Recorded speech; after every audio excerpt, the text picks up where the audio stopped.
Hi everyone, and excuse the lighting. It's just too hot to sit outside, and I know everything's probably going to look a little orange. But anyway, I was watching some videos on, I don't know if you know the place Maggie Valley, North Carolina. There's a place there. It was called Ghost Town in the Sky then. I think it got changed to Ghost Town. But we had been there when we were little. And then I had went when I lived with my aunt and her family when we went to the mountains.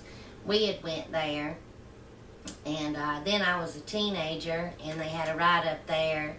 I call it the Momo or the spider. You know, you sit in this bucket thing and it goes around up and down and the bucket thing spins. And the worker there, my aunt said, was flirting with me. And I don't know what kind of flirting it was, because when the ride got done, he let everybody off but us.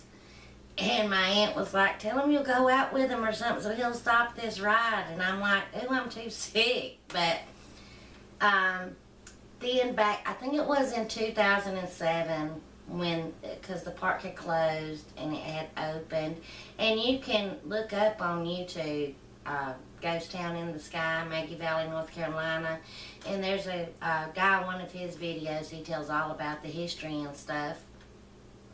But, you know, my sister has a singing group, and there was a preacher up there that they knew that was doing services once a week at a place called the Eagle's Nest.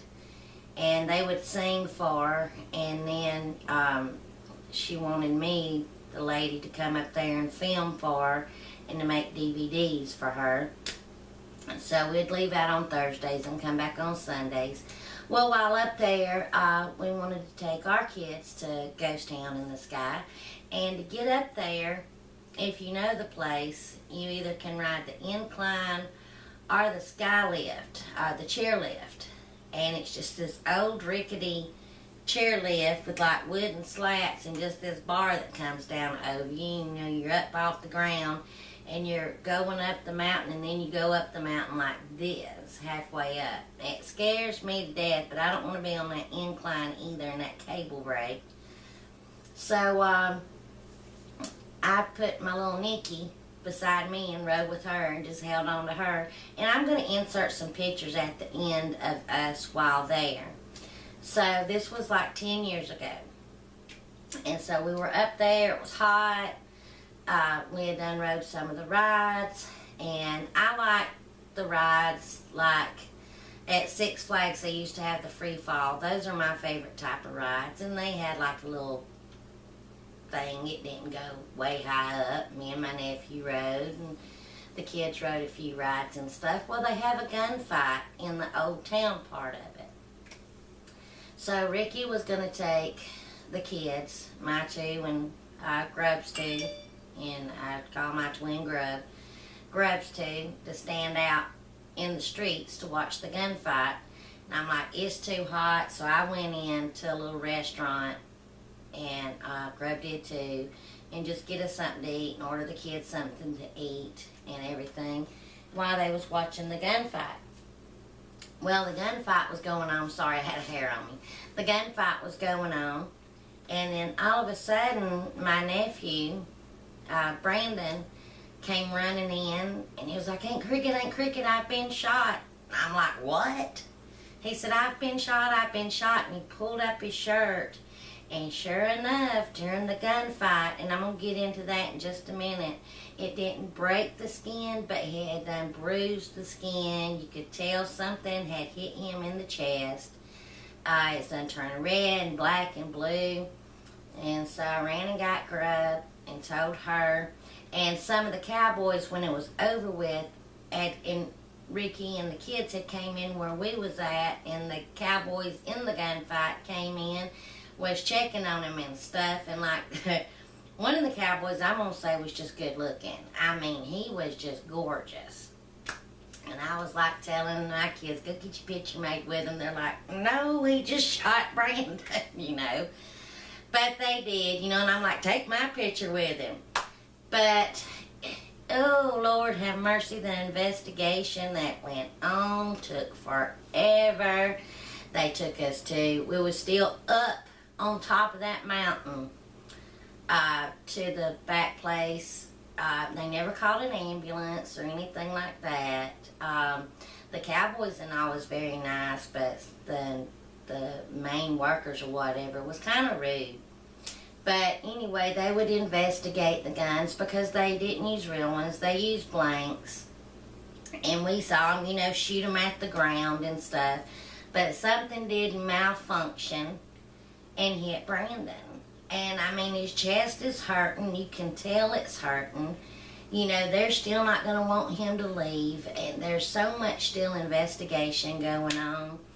And, the rest of the kids was kind of like, oh my goodness, because them cowboys was around. So I kind of like walked them off a little bit and got their picture made on horses and stuff that I'm going to show you. And our dad had stayed down at the motel, and Greg was like, call him and tell him what had happened, because it was taking forever. I called him and I'm like, everything's okay, and told him that Brandon did get shot, but he's fine. They're investigating it.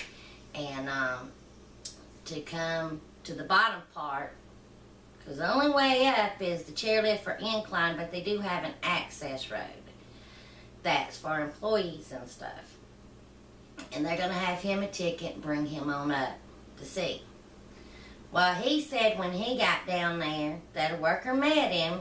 Now, from the top of the mountain to down there, how word has done traveled, he goes, I'm so-and-so, and my grandson was up there, and he was shot. And they says, yes, he was shot in the face, but he's okay. Shot in the face, really? So they says, do you want to go up to access? We can get you there quicker. So when he goes up to access, he said that was so scary because it was just this little narrow dirt road that you could just open the car door and you're looking down off the mountain.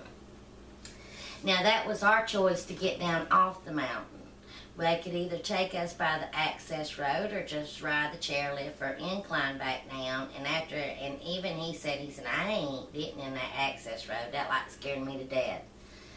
So after the investigation and all, and she needed to get him to the doctor or the urgent care facility to be checked. So I put the kids and all, and we just rode the chairlift back down, took them back to the motel while she took him to the urgent care place to be checked out. He was okay. There was bruising and stuff and everything, but he was okay. So it was just interesting. Now Ghost Town is closed. Like I say, you can look up videos on what they plan to do with it, but they was up there at a singing a few weeks ago or something, and they said the bottom part, you can still walk around and just look at it, sit in the little chair swing or whatever, and said you can even look in the gift shop. It's just like it had never been, like it was a ghost town now, the bottom part, because you can't get up to the top part. I know in one video, a couple actually walked all the way up that mountain and was exploring it, but the person who lives up there, the security guard, called them, but they explained what was going on, and they gave them a tour. So let's just say that was an adventure.